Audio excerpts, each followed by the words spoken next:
Folks, you will have noticed this week we've covered this story that all kicked off with Guy and I'm a Teetotaler Espiner from Radio New Zealand making some official information at request of the police and getting some reports that said, whoa, hold on, just hope you're sitting down for this, drinking alcohol can cause problems and harm.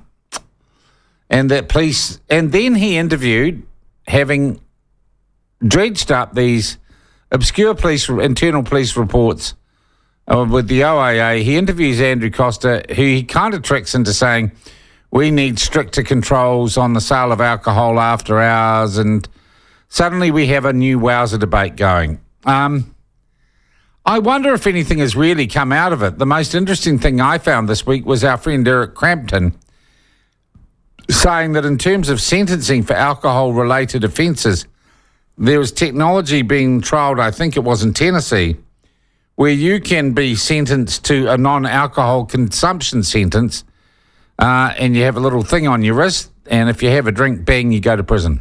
And it sounded a brilliant idea, much better than telling me that I should pay the price and my freedoms for someone else's mistakes while they're on the juice.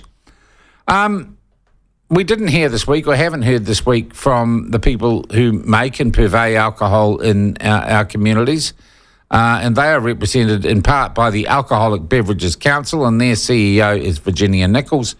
She joins us on the line now. Virginia, nice to talk to you again. Welcome. Nice to talk to you too. Good morning, Sean. Good morning. Well, this is a little bit of, and we see these from time to time. I would describe it as a flurry of wowserism. Firstly, from the Beverage Council's point of view, was there anything new in the information that Mr. Espiner breathlessly revealed to a nation, or to what Mr. Costa said?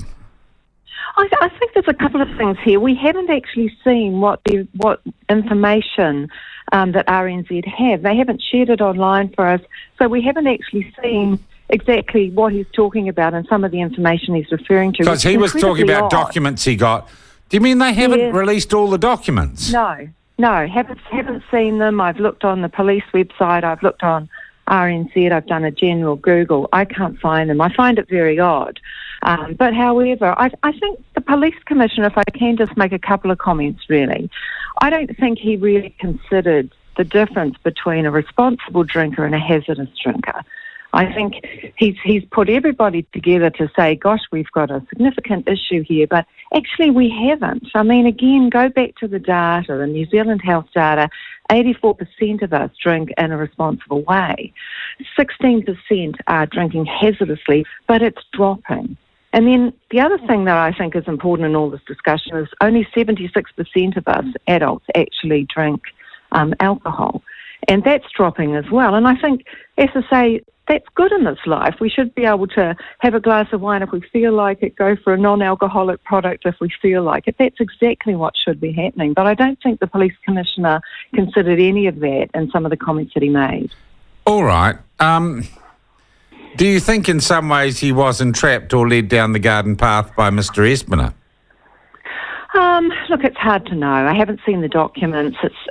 I think some of his comments, I don't know if he'd really thought particularly through them, really. I mean, let's look at things like, deprived areas. He started to talk, and people often talk a lot about deprived areas and that they've got they drink more and all the rest of it. Again, go back to the data, really. I mean, recently there was some research published from one of the universities in Auckland, and they tracked by wastewater, how much alcohol different parts of New Zealand were consuming.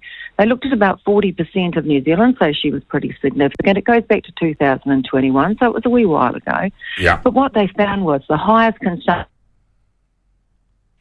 in Queenstown, and that looked like it was event-based. And the... Oh, hang on, Virginia. We're just losing you a bit. We're just... Virginia, can we just give you a call back? Our line's just coming and going a little bit. Just hang up and we'll be back with you.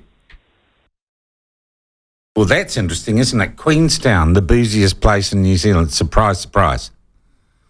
I bet you if you did wastewater testing for all sorts of other substances, you might find there's quite a lot of hedonistic activity going on in Queenstown. Isn't that interesting? Radio New Zealand, Guy Espiner gets all these documents under the Official Information Act, but he won't share all those documents with you. Just the bits that make him... Virginia, we're back now. Virginia, we've got you back now. Now, you're telling us, surprise, surprise, a lot of alcohol is drunk in Queenstown. What else did those testing results show? Well, I think that was the main thing. It's really based around event-based things. If we want to go off to different sporting events, we do tend to drink a little bit more. Let's face it, if we've got a wedding or something like that to celebrate, yes, we do. So they didn't show a lot more than what we didn't realise, but what they did show is something we've seen quite often is, pull off sometimes. I don't think it's fair that people talk about South Auckland in the way that they do. And that was probably the main point of that particular research. So that was useful. And then he has a go at retail opening hours. I mean, this is most bizarre, really. Suddenly we're not trusted to go and buy our alcohol either earlier in the morning or later at night. I mean, it's very, very odd, isn't it? I mean, why can I not go out at 8 at night and purchase a bottle of wine that I want to drink at, Well, the police commissioner says restocking is a precursor to evil crime.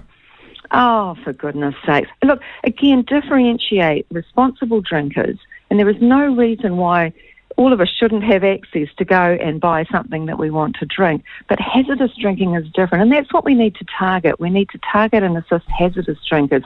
But even before that, we need to do more education to help to talk to people about, particularly when we've got young people, and the industry actually does this right now, going into schools with a theatrical performance called Smash and actually talking to young people, talking to them about, peer pressure, about what alcohol is about. Please don't drink it before you're 18. It's not good for your brain. And the trends are, aren't they, that people are getting that message?